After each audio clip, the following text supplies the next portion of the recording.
out to be completely unreliable assholes. Timber Tim. 3 is the magic number.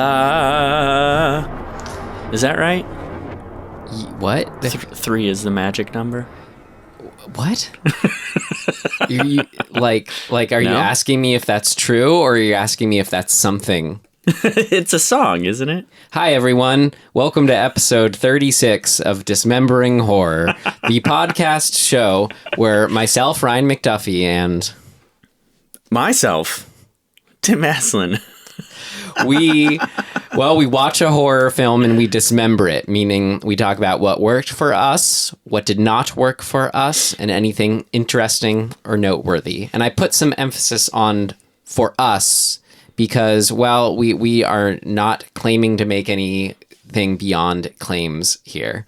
We hope that our talking about what subjectively worked for us inspires you to mull your own mullings. Cool. Mold them right apart. Yeah. Great. And we've made it to episode 36, and here we all are. 36. Mm-hmm. There you go. 3 and 3 plus 3 equals 6. Or 3 plus 3 times 2. I'm going to sneeze. Holy shit. Only you were a triple sneezer, then all this would be justified. I can confirm. 3 is the magic number. It's a magic number, according to Schoolhouse Rock. I know 1 is the loneliest number. That's true. I know it takes 2. Baby. Me and you. Well, what do you want? Do you know why I said 3 is a magic number? Because we're watching a third film in a series not today? just a third film, but definitely the best of the 3. Ooh, not to get too far ahead. Just my personal opinion. Right. If you tuned in last week when we pulled today's film Paranormal Activity 3, you'll know I kind of went on what I was saying about the third one is a lot of times for these horror not just trilogies but horror franchises, the third one is kind of when they can get it all to be doing the most it can be. Yep. And I was using the third Nightmare on Elm Street as an example, the third Friday the 13th as an example. It's like once they've sort of fully realized what their premise is, well, they fully realize it. Yep. And it sounds like that's what was the case of this one for you, Tim. Yeah, I think so. Cool. Well, then, should we get into it, play a trailer for what we're talking about? Yeah. All right. Well, I just said it. This week, we watched Paranormal Activity 3. Classic. Katie, wave hi to the camera, Katie. Hey, Christy, you want to say hi? Come on, give us a wave here, Christy.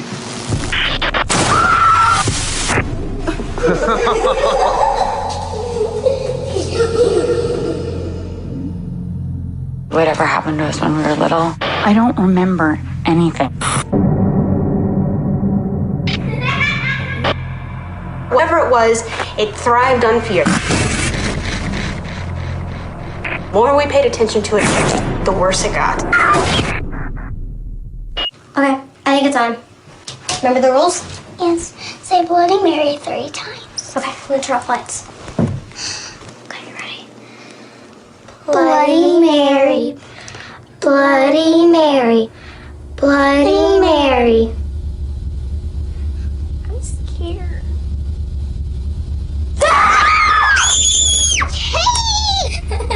Stop! I'm sorry. It's not funny.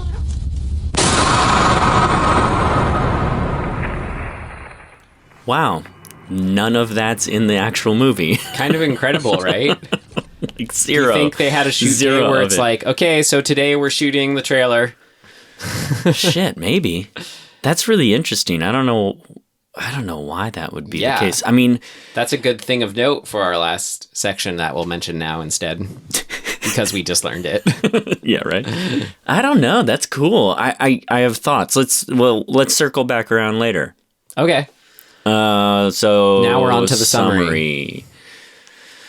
We're just looking at each other. Shit. Who's gonna do it? I'll do it. Here we go. Ready? After the events of Paranormal Activity 1 and 2, where we met Katie and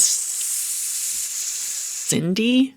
Is that her fucking name? Christy. Christy, god damn it. The sisters. Okay, so we met Katie and Christy as adults, and we saw that Katie got possessed, and then we saw that Christy made a deal somewhere in their past about like getting her first child taken or something like that, right? Okay, so I got to jump in here, Tim, because I meant to say more up at the head at the front here. I'm coming off watching all the Paranormal Activities through 4. So this is a test. Am I passing? So not quite. Fuck. So It's been like 10 years since I saw those two. So I watched, but Tim, as you learned earlier today, and our audience, here's a little trick question. I watched all 5 Paranormal Activity films up through 4. What? There's 2 sequels. There's 2 number 2s. That's you watched I watched the Tokyo Night. Paranormal Activity Tokyo Night. How did you... Paranormal Activity 2 Tokyo Night. How did you even come across that? I was looking at the Wikipedia. Oh, okay. So you found it. Yeah. Jesus. I was looking up the movies to watch. Does it play into the continuity of the other ones? Yes. What? So it does. It's a spin off. No, what do you say? It's another. It's like where it branches like a off. tangent? Yeah, I don't know. because it doesn't fall into the continuity of them all, but it does continue the continuity of the first one. Oh shit. Which is, so you have this young Japanese woman who gets home after being in America in like San Diego, and she's coming home with an injury, and we figure out that she hit a woman with her car who like jumped out in front of her car, or like appeared all of a sudden in front of her car and like got into an accident and killed the woman or whatever. And it's that woman was Katie at the end of the first one who, disappeared. Oh, so so we learn in this one, Tokyo Night, that she hit Katie with her car, who then like she sort of learned that she was a murderer because she murdered, her husband or boyfriend, whatever. And now she's back in Japan and brought this because she killed the possessed, I guess, it then attached itself to her. That's weird though, because doesn't the second paranormal, like the actual number 2, Katie's in it, but she's still possessed? Because she like comes over and tries to steal the baby? No, because number 2 is a sidequel. Oh, it's happening in conjunction. That's right. Oh, I forgot that. So that's essentially happening at the same time. And so number 2 is about where she's also being the non-Katie sister. Christy her family's being harassed. But what happens is that it's actually that Christy's family, the husband and Christy, they deliberately give the demon curse to Katie. That's how the second one ends. And that's how the first one gets set up. Oh, shit. So they're actually horrible people who, like, the only thing that they could do to get rid of the curse was to give it to Katie. Okay. But then joke's on them, because after they do that, cursed Katie comes and kills them and takes the little boy. Right, which was part of the deal that we learn about in 3. We learn about it in 2. Right. So in we 2, learn that it exists, but we learn how it came to be. The daughter in 2 puts together that this is why I love franchises, because tried to do this. Oh my god. Okay, Tim. This is literally I can't lose you yet, Tim. We need the big board with the fucking red yarn and all of that. We barely scratched the surface, Tim. Stay with me. Okay, so the daughter in the second one is looking up all the things on the internet about demons, blah, blah, blah, and figures out that that it must be someone in, like, further down their family lineage. So that's what when we learn about Grandma in the third one, that's sort of who she vaguely refers to. So it must have been like, oh yeah, someone, not my mom or dad, but someone in this line wants the first... offered up the first male child in the lineage, which then gets so confusing in the other ones, like the third and the fourth one especially. It's like, well, who exactly are they? Wait, why do they? I don't know. Yeah. Why are they going after these women over and over again? Well, and the fourth one is the one that I thought that I know I've seen that I thought was the third one that I was like smoked a J and watched with my buddy. So I realized that was the fourth one. So I had not seen the third one at all. Okay, that kind of works though, since That it's a was prequel, awesome. though. Yeah, it was cool. So, okay, so where are we? Okay, so we're in 3. 3 is essentially a flashback to Katie and Christy's childhood and sets up the basic impetus, at least from their perspective, of why this demon is attached to them, which they don't remember as adults. So up until this point, we don't really know why. You or get the sense events. that they sort of do and don't, that they're probably... I got the sense that they do, but it's like they don't even talk about to themselves. They really quell it down as much as possible. Yeah, it's like, what do you call that? Like it's like repressing trauma. Yeah, exactly. So this is the trauma. So let's see. So let's start over. Paranormal Activity 3. Now that you've gotten the background, you can get on board with the third movie. Yeah. Which is Katie and Christy as little kids and their mom, who has a new boyfriend named Dennis, who's a videographer. And Dennis, he moves in with them and starts hearing noises and shit and whatever. And he thinks, this is weird. Let's see what's going on. So he sets up, camcorders around the house. And then they start catching shit. And it's that Christy has an imaginary, in quotes, friend named Toby, who seems to be the source of this shit. And he lives in a little crawl space in their bedroom. And then all hell breaks loose. He basically he haunts the shit out of them, and Dennis has to figure out what the fuck's going on. And yeah, I don't know.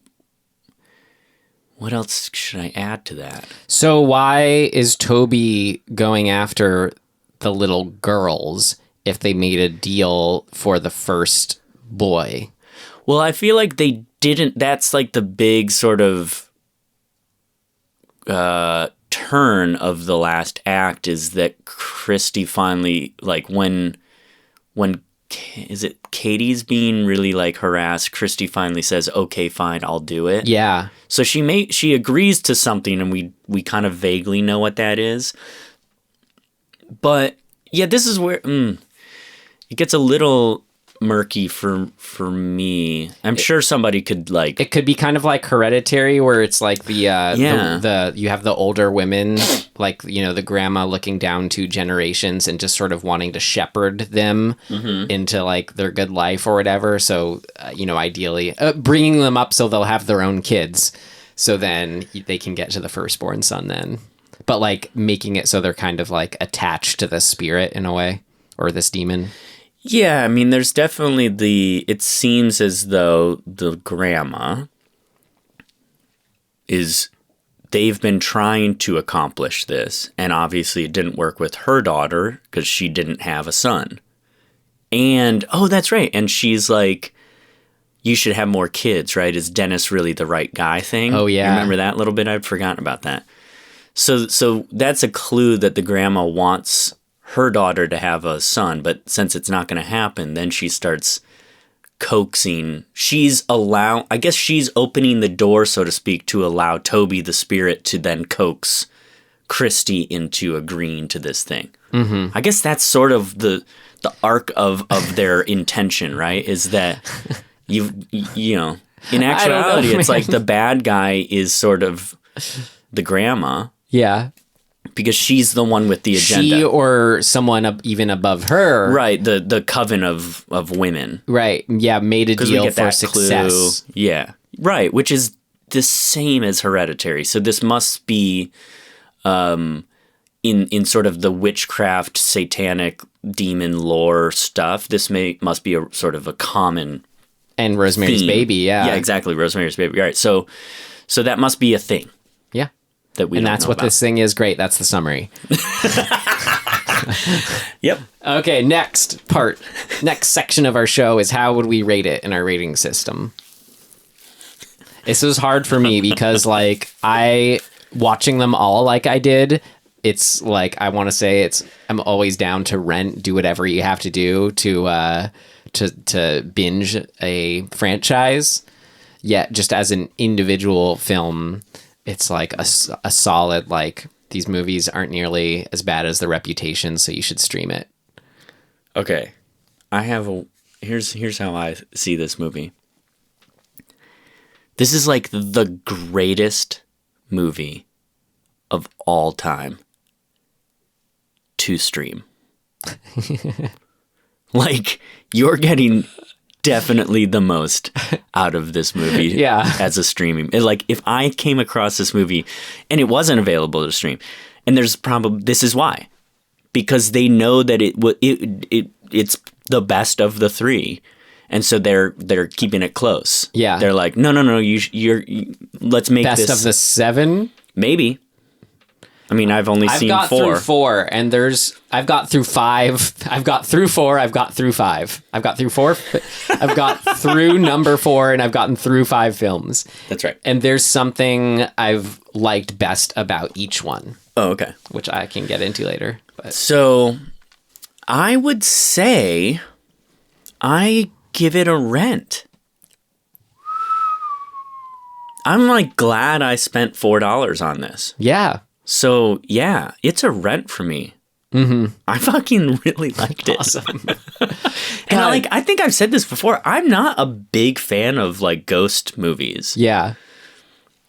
But there's something fun about this. This is why there's so many of these. There's some fun stuff to these franchises. Henry and Ariel. To these films. Or Ariel. Oh, God. I don't know, man. Should I stick with stream it? Rel. He goes by Rel. Stream it or rent it. I'm going to... I don't know. I mean, I said what I said. Like, if you could watch them all, I'm always down to binge franchises, so rent it. But, I mean, for me, it's like a really good stream it. So I'm just go stream it. Okay. That's fair. Yeah. But as you'll see in our next section, which we will get to now, there's plenty that worked for me. So should we get into what worked for us? We should. What worked for you? What worked for you? It worked like a charm. What worked for you?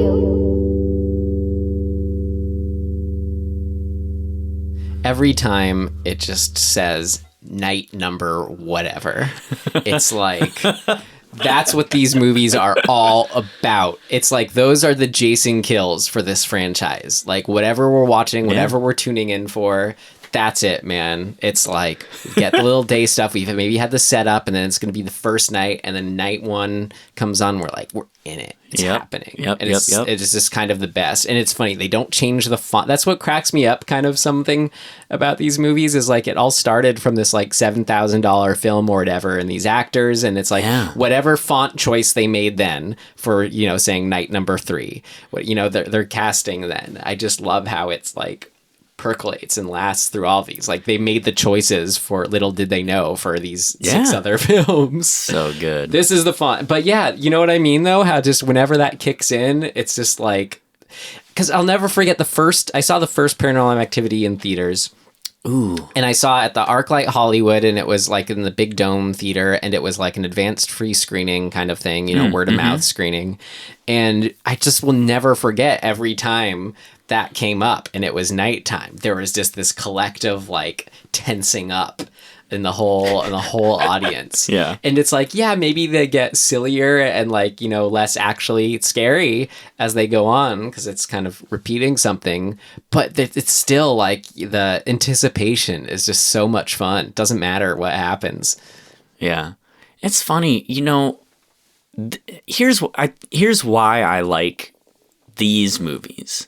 Even though I think that the first 2 have things that I don't love and whatever, but I am so susceptible. Like, I love ghost shows, right? Like ghost hunting shows. And your buddy Zach Bagan. That's right. My best friend, Zach. God. We're so similar. We both like to wear sleeves that look like you have a tattooed sleeve, but it's just actually a sleeve. Sorry to distract you. This is the one time I've seen any of those shows was like with you here. Oh yeah, that's right. Okay, so I love those shows, and I love YouTube like ghost caught on camera shit. Like I love that. And so essentially that's where these movies came from, right? Like they knew that was a thing that people got into, and so two smart people or whoever, I forget, Oren, Peli or Peli, whatever. The catfish guys. They fucking are smart, and they put together this original movie that is basically just an extension of a YouTube, my house is being haunted, let me try and catch a ghost on camera thing.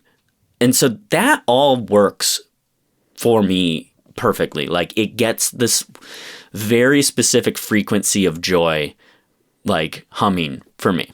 Yeah. So in this one, I think that because we're going back in time and we're going to the, what is it, the 90s? No, it's the mid 80s. It's the mid 80s. Oh, yeah. Wow. Jesus. Okay. Remember The Babysitter? Yeah, that's right. So we're going to a time that's even more, it's nostalgic, but it's also sort of like, it's representative of, I don't know what to even call this. It's like the fact that he's using a camcorder versus like a digital camera or an iPhone or whatever. It's like that. They only record for 6 hours each. Yeah, that time and that sort of feel is really pleasing to me and gets me in even more in the same way that sort of Poltergeist gets you in. It's like, it's a family. It feels like a real place. It feels like a real time.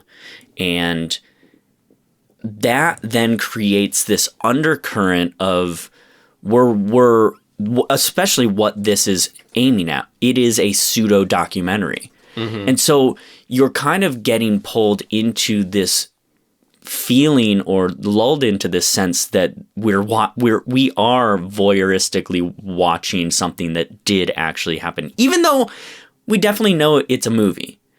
It's hitting, I think, just a nice, perfect sort of balance of like, I feel like this is real. Yeah. Even though it's obviously not. I think something that getting that feel just right. Something that makes that exactly work so well for me, which sort of took me till number 4 to really get how effective it was just the set deck and production design, whatever you want to call it. Mm-hmm. Like you have the first one, which kind of ironically is the guy's actual house, the filmmaker's actual house, and they probably didn't do anything. And that's honestly kind of the worst, where it does feel kind of weirdly clean or empty. Yes. But then you have all the other ones do such a good job at making these feel like lived in. Because, you feel like in a lot of movies, maybe just, not found footage horror movies, whatever, all films, that's just like, yeah, but it doesn't feel real. It doesn't have the little like detail. It's not kind of messy the same way. You don't have that little sort of idiosyncratic item in the corner. Right. They do such a good job at having that all here. Like the fish tank with the little chest, the bubble chest. Yeah. Little things like that. It elicits how we all had our own versions of those growing up. That's right. Whatever. That's exactly, I think, what I'm trying to hone in on. Even the fact that the girl's bedroom is like a loft space.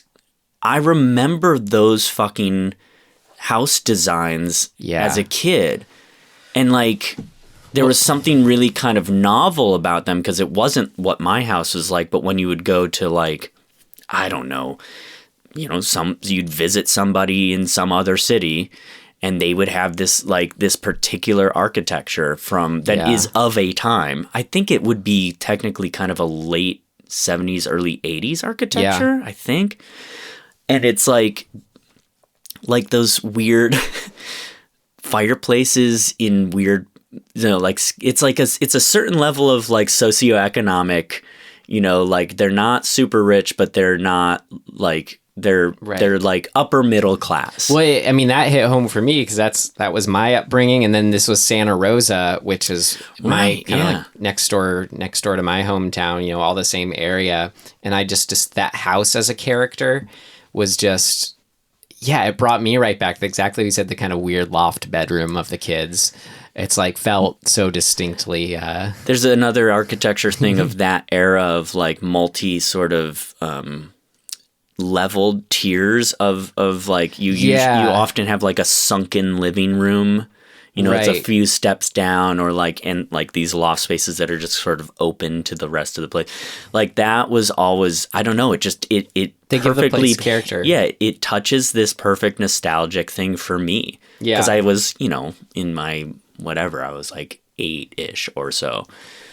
So well, talking about how the design so good, how all that becomes characters in itself.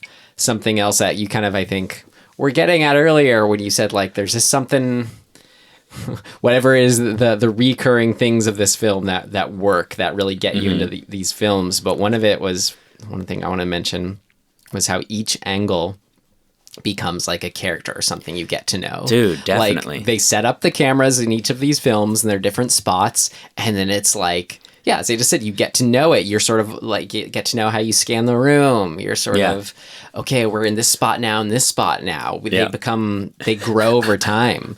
They become, well, and here's the thing is that you set all that up and you get familiar and comfortable with it, but they're really smart about changing those. Essentially it's changing location in a way, right? We get used to the setup of like the girls' room, like looking down the stairs and at their beds. But there are times when we pick that camera up, or they pick the camera up and they move it around, and we get to see the room from a little bit different angles. You go, whoa. And they progress that actually up until one of my favorite, whoa, that was my stomach. One of my favorite scare moments, which is the Bloody Mary with the babysitter guy in the bathroom. So we're seeing that room or that location from a totally different perspective suddenly, and shit goes down. So there's something really smart about sort of setting up your status quo of how we view this world, and then being like, leading up to a big moment, we get kind of a new angle on it. Yeah. The oscillating fan thing is genius. So I was going to say too, the panning camera. I used the word inspired, but yeah, same thing. It is absolutely.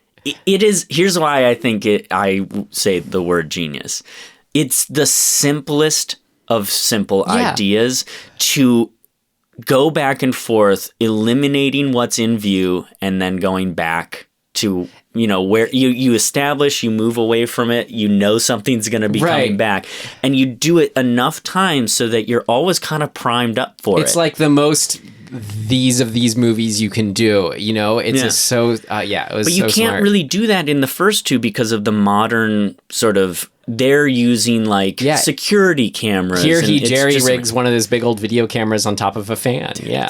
It's so fucking smart. But I mean, I said, well, that sort of is such a, like the fullest extent you can take this premise is because of how you just described it, the tenseness of each time it moves. You're like, what's going to be there when it goes back? And something about the speed, they got just right. The distance it travels, they got just right. The fact that they put it in a corner where in dead center is an obstructed view. You have the chimney of that fireplace. That's a non-used fireplace. Has a little like horse thing that's really creepy looking too. So that's smart, right? Like, don't leave an empty fireplace when it's the center point of a pan, because that's the thing we're gonna see the most. So make it something just a little creepy. It like splits put that up horse the two in there. sections. You're saying, and it allows for things to go behind. Our view and move from room to room. You're right. If it wasn't split, then it would be linked. It wouldn't have the same effect. It wouldn't be these two areas I'm looking at. So it's just fucking super smart to set all of that up. It helps their storytelling. Yeah. I know. Whenever they figured that out, they were rightly, I'm sure, proud of themselves. Yeah. So I love that shit. What other sort of broad setup things do we have that are good? I love cameras in mirrors. It is very unnerving to me. I don't know why. And I love, and this is true for the other films, I am very unnerved by watching people sleep. And like I said to you, I asked you if you have ever filmed yourself sleeping, and you said no.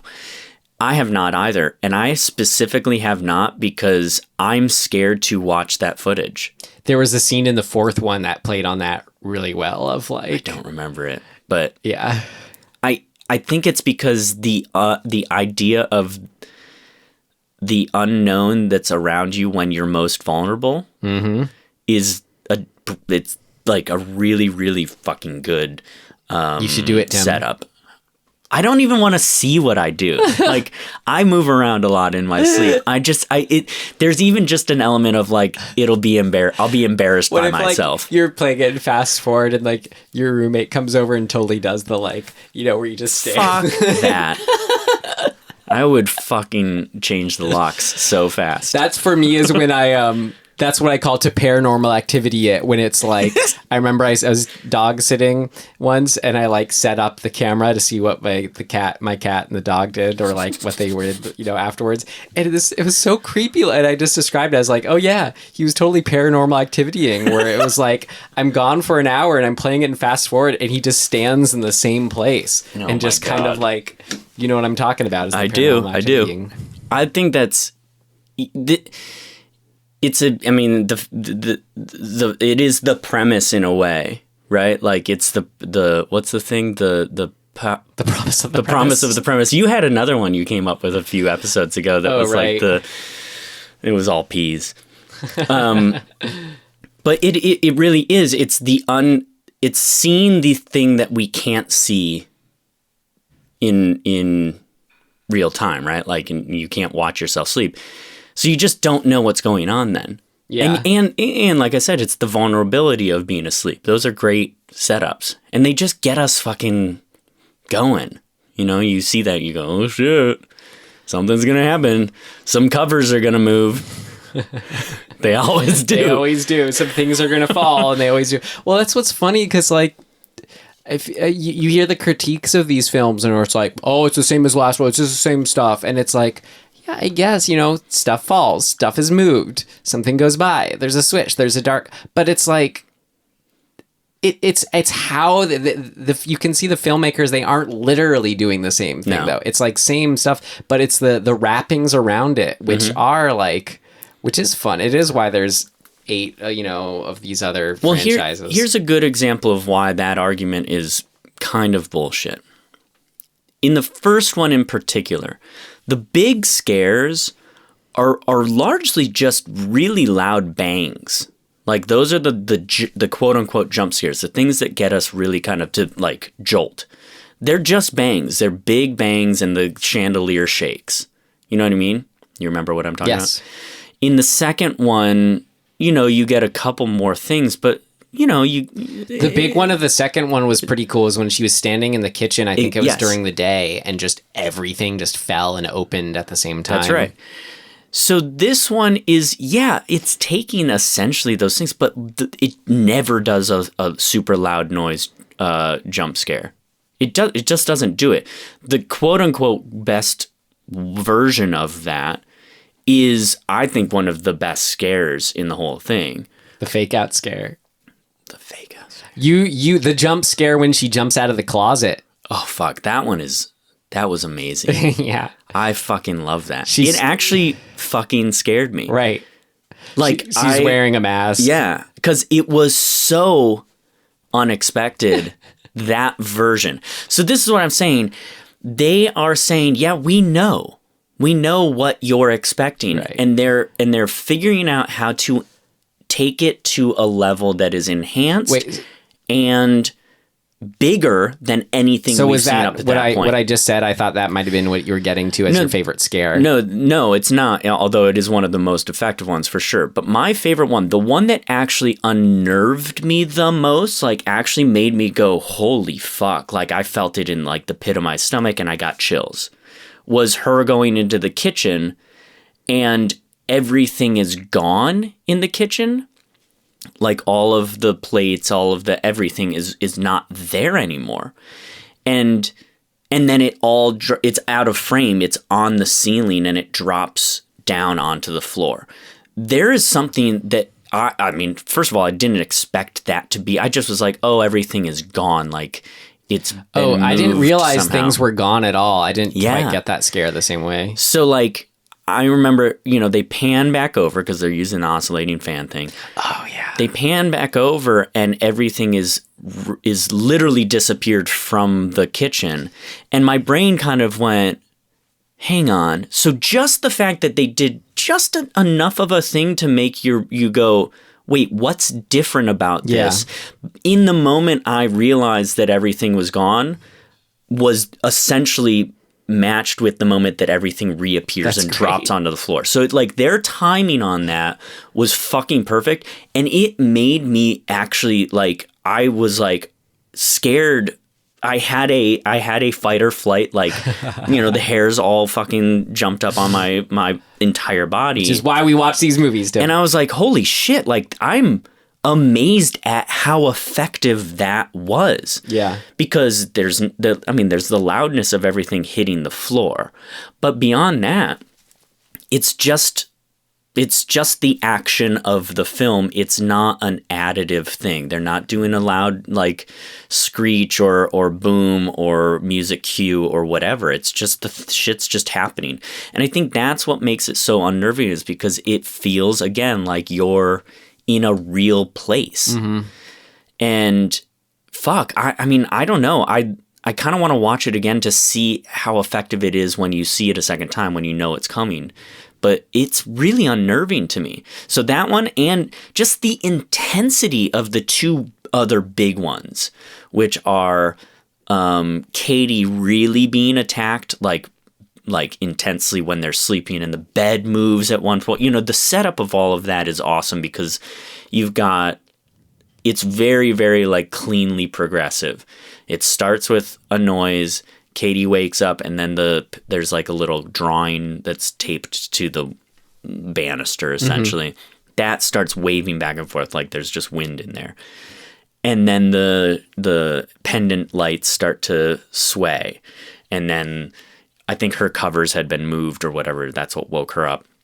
But all of that just progresses into her being like flung around the room and shit's flying all over the place.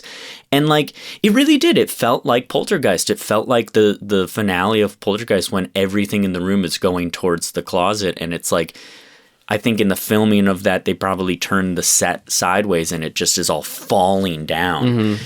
And like, there's something unnerving and unnatural about that. And I think they're hitting just this perfect tonality of like, it's unnatural, but I still feel like it's happening in a real space, as opposed to like CGI stuff or filming like post-editing things where it's like you're fucking around with the frame rate, or you're fucking around with like you're cutting frames out or something. You're watching it actually happen, yeah. Yeah, and fuck, dude. I mean, there's a little wonkiness in the CGI of her being flung around, I think. But it's okay because we're in a camcorder, so you're kind of forgiving of that. How like you're describing these scares, though, just seem to me like they're so... It's why one watches ghost movies. So it's interesting that you aren't very into them. That's the thing. I think the reason I'm not into ghost movies, like, I guess in quotations, is when I know it's a fiction. So in other words, The Conjuring is a movie. It's a fictional movie. Like, I know that I have to buy into... Those movies are such movies, though. That's what I mean. And so those I have a really hard time with, because it's like you have to buy in to their world. But it feels like you're saying you like me. Like, it's the documentariness of this. I was going to say, but you also appreciate Poltergeist, and you appreciate that. That's true. I think you like, I don't know. I'm on your page as far as like, I like good ghost movies. Yeah, I guess that's really true. I mean, I think what I complain about is the tropiness of mediocre ghost movies where it's always the same kind of structural thing. And because like the best scene in Poltergeist is when they're smoking the joint in bed together, because you like... Yeah, because it's a real... Yeah. it's real people. If you can hone in on feeling like you're in a real space with real people, I'm in. That's what that scene does, and that's why the movie's so good. Vera Farmiga and your best friend Patrick Wilson, is that his name? Yep.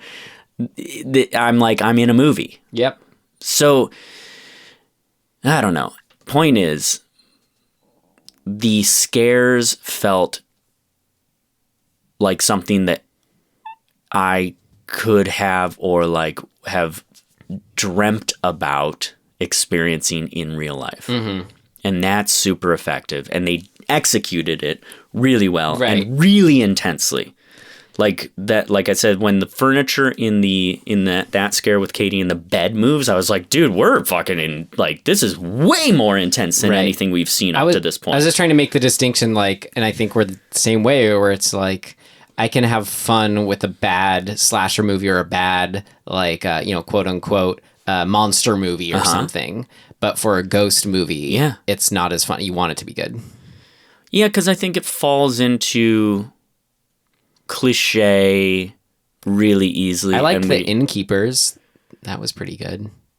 I liked that too, but I think it's because it has that kind of pseudo-documentary feel. Well, it Even just took it has good characters and took a long time to build up. That's what I thought was good. Yeah, I mean, it is a I just think you should readdress your statement of I don't like ghost movies. I agree. I don't like bad ghost movies. Fair, which I'd say fair enough. I agree. But I like bad other types of movies. So yeah, you're right. Okay, so I covered. Let me see if I'm remembering. I loved any time there was witchy stuff, and they use it few and far between, and it's kind of the backbone of everything. Yeah, but it's oh my god, I love it. It's so great. Wasn't that what was the final twist of this one? Was it where they see? It was him. Well, Dennis. The final moment. Dennis going from one house to the next in the mom's house. He has to go through that little breezeway. Yeah. And getting to this, I don't know if it was like the garage or just another extension of the house. Right. Him opening that fucking door and it's just like six older women standing there is great. So yeah, it was great. It didn't feel scary to me necessarily, but it's really creepy. The fourth one took that ending and improved on it, and I think was really scary. Yeah, I don't even remember. It remember. was the same, but more. Okay. I'll put it that way. Cool. I just like where it all sort of the trajectory of it all was really pleasing to me too. But did you like the witchy stuff too? Like how that was the backbone of it? Because off of the first one, they sort of went the demon angle, and then with the second one, they went the sort of witch influenced.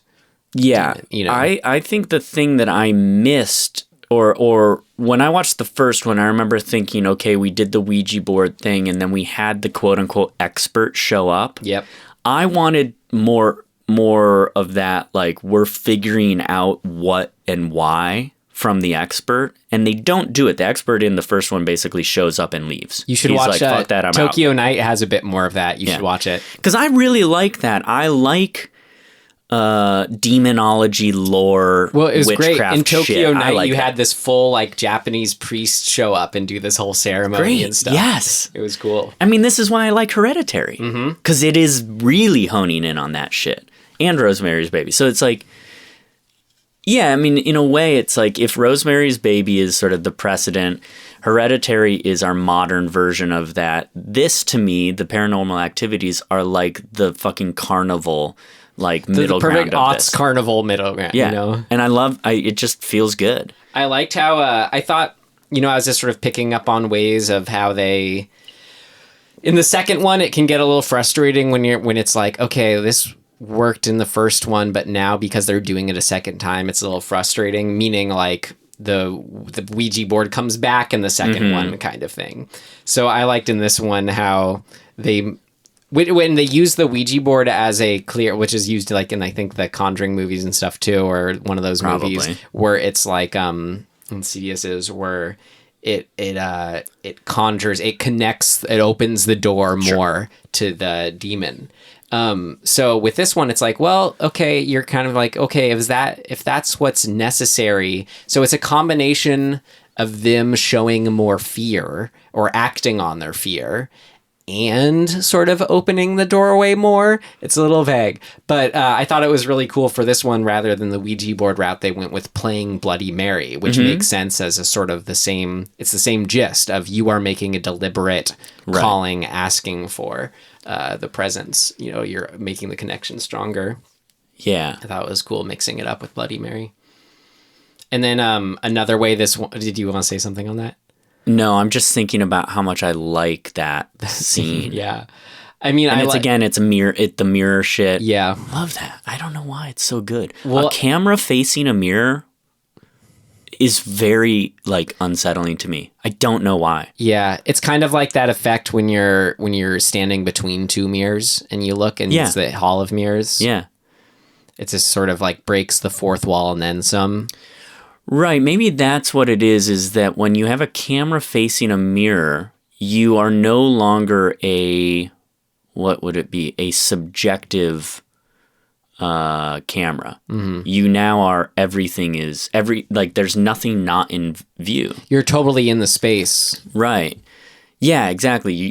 That there's something about that. And the observer, the camera, there no longer needs to be a human in that. Like you now have access to a 360 view essentially, and no people. And there's something just like, I don't know, creepy as fuck about that. I just don't quite know what. The other thing that this one mixed up the formula a bit, it was in the first two, you kind of have the stereotypical husband who's like, I don't believe in this. It's so ridiculous. And it kind of cracked me up in the second one. Like the dad guy, he gets so mad when the housekeeper's saging the whole place. He's like, what is this? I told you not to do this. And then he swings open the doors and just starts fanning it all out. He's so mad.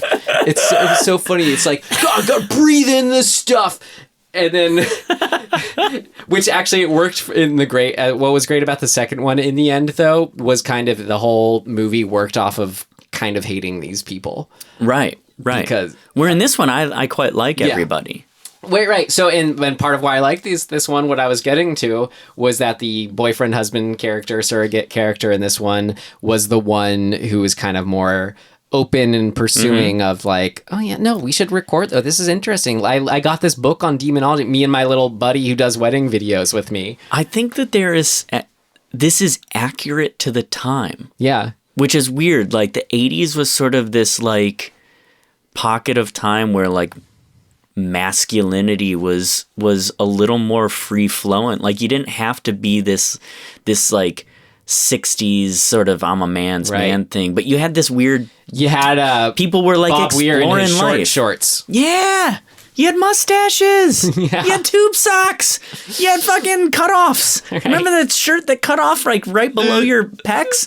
That was okay to wear. You could wear that shirt around, and people were like, "Style, what are you?" And then in the 90s, people were like, "Cover that up." Yeah. So it plays into this time of kind of we're free flowing, dude. It's all good. Do a bump. Who gives a shit? It's fucking the 80s, man. Live it up. I love that in the 80s. It's the 80s, man. Do a bump.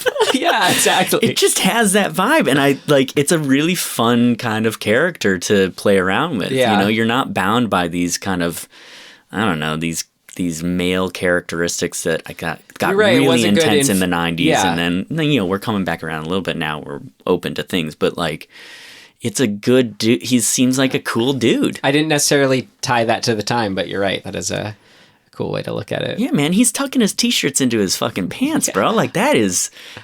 You gotta feel real good about yourself. You just don't give a fuck. I really admire it. The last thing I have on my official list of what worked for me was, I always love it in films when it's the kids are the ones who clearly know what's up and all the rules, and it's if we just listen to them, everything would be okay. So just the moment when Christy, which is the sort of main interactor or first one, that's the demons going forward, when the demon's going all out and stuff's going around and Katie's freaking out, Christy's yelling, just ignore it and it will stop. Just ignore it. Right. Just ignore it. And it's so frustrating when it's like they literally don't listen to it. I mean, I get it, I guess, because it's like crazy stuff is happening and you freak out. But I don't know, I would listen to her. Like, and I was sort of catharsis for me behind that of just like she knows it's as simple as this, yet because all these people just are freaking the F out. They're playing into the hand. Yeah. And she's young and I guess quote unquote naive enough, but like, there's intelligence in her naivete. I think there's In a her different innocence, kind of intelligence. Yeah. I think it's a less muddled. Right. She's less hang-ups, right? The older you get, hang-ups, and the older you get, the more stuff is piled on. Right. Meaning that in the context of this ghost story, demon story, we live in a world where demons don't exist. We live in a world where demons don't exist. Right, We live in a world where exactly. demons don't exist. As years go on, that becomes more and more hammered in. Yeah, and you're right, because they play off that in the first two movies where it's like we've repressed this or we're ignoring the reality of these experiences we have, which is a very simple but like, it's kind of what we do as artists. I think you spend a lot of time as an artist trying to break through the programming so that you can you can express yourself like you did when you were a kid, and then you can kind of open the world up to play and to expression and in a weird way, there's this undertone of that in these stories of like just that message of like simple, like get rid of the noise, right, and just live on this sort of simple plane of existence, and things will be okay. I like to think, Tim, is what we're doing here today. It's all we do. We're keeping the dream alive. Tim and I just want to watch horror movies and talk about them, not overanalyze or intellectualize if it's important or not. We have fun doing it. Yeah. Hope you have fun listening or being kids here. Yeah. Now, Join us. Speaking of which, the other two big sort of like fun moment scare things that I love are physical ones. Katie getting hung by her hair. Oh, yeah. And Dennis getting broken in half. It just reminded me, in Tokyo Nights, she got pulled off by her hair, like, super slowly on the bed. Ooh, it was creepy. Nice. But yeah, this one, to see it actually, and she's a kid, so it's like she's light enough to it, And so, like, in a way, it's, I guess, kind of tied to what we were just saying. It's like, I feel like the filmmakers really were open to just being like, yeah, we're going to go there. Like, let's just fucking, like, where can we go? And the demon does horrible stuff. Yeah. We got to show it. Fuck, dude. I love that. Yeah. And it it did its job. Like both of those moments, I mean, all of the scares that I've sort of mentioned really got me riled up. But like those two in particular, I was like, oh shit! Fuck! I remember. I think that's all. We got a couple other sections to get to, Tim. Let's get into them. All right. What did not work? It's not ready yet. Seems to work okay. No, something important's missing. What did not work?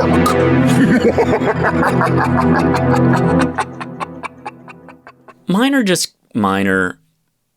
I didn't like, there are acting moments that I'm just like, ugh. Yeah. Kids are hard, you hope for the best, but especially the younger kid. She had good moments and she had bad moments. Yeah. Like there were times when I was like, we are seeing her looking at the director for like advice. I didn't notice that at all. It happens a couple times early on, and I was like, Jesus. I don't know, it just plays for me. It's just like it's real though, baby. She's just looking around. She's yeah, it was a little wonky. Right, because you have long takes for these. Yeah, so yeah. I got over it, believe me. I thought this was the best looking and sounding video equipment in the 80s. It was almost as if it was from the future, Tim. Sorry to be a smartass, but that did distract me, especially when it's like it transitioned so sharply.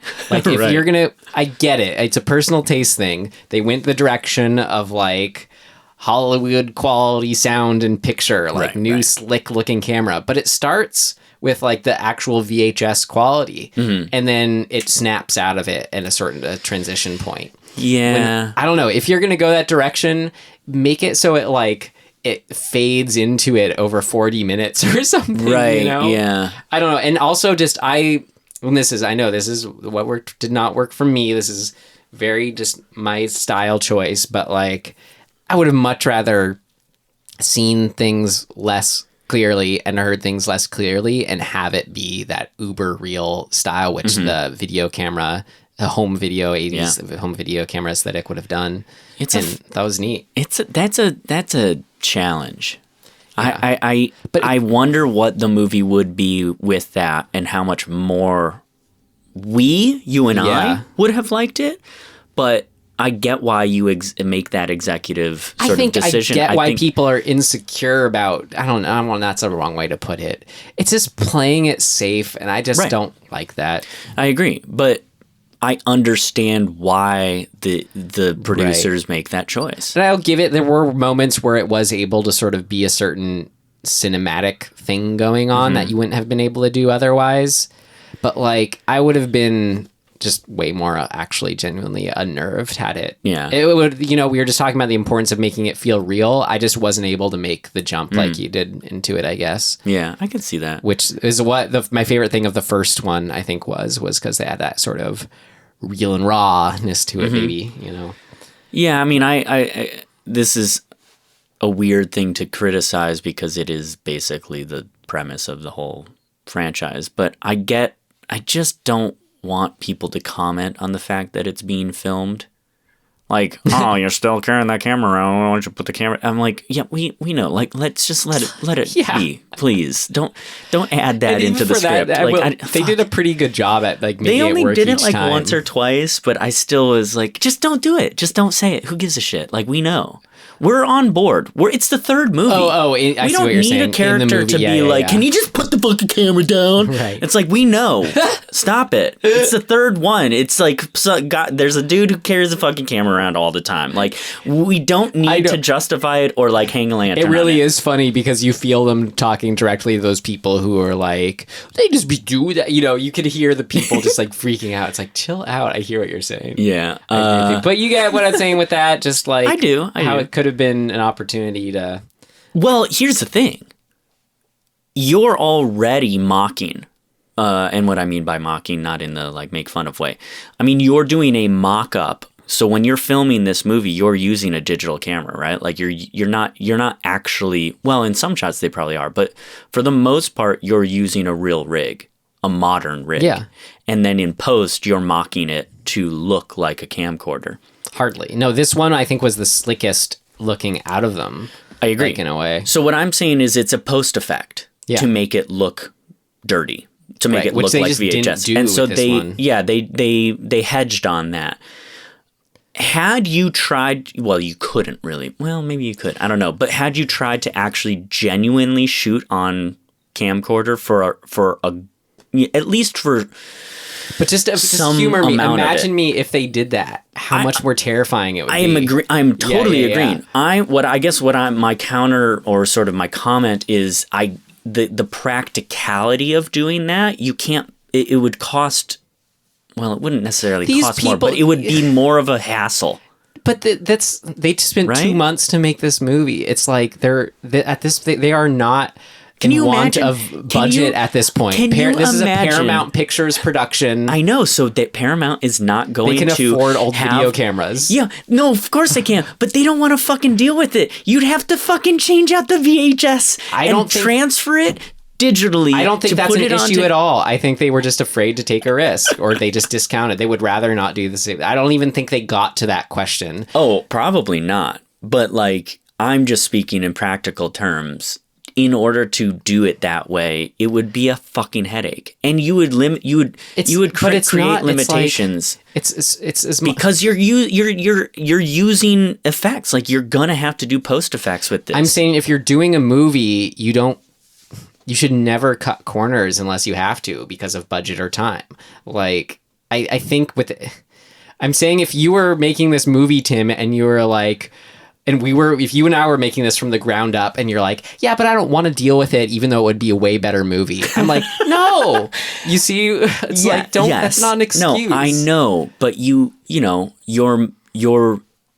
making a movie for mass consumption that needs to be put out there. Right. Which is why I say I get that. Yeah.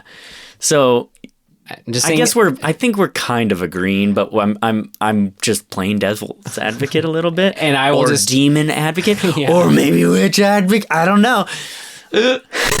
I'm just saying that would be if it was really that would be a lame excuse, especially with all the Paramount money I'm sure they had.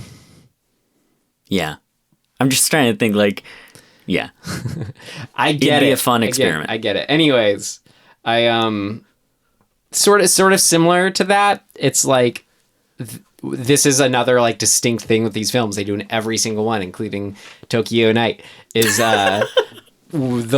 have a low tone that kicks in when you're supposed to be scared, and it's like like the music of this film. It's the soundtrack of this film, and every time I imagine it without that, like I get people aren't thinking about it when they're watching it. You know, it's not working that way. Yeah, but it's a subconscious device that it's not subconscious to me. I'm very conscious of it every time it comes on. They're trying to use it in that way. I agree. It's too much of a cue. Yeah, every time I imagine it without it, it would be much scarier. Yeah.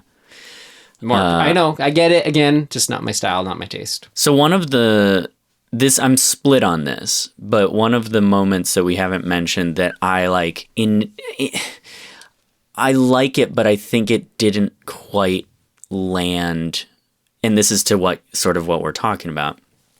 When the earthquake happens and the dust falls onto the ghost. That was cool.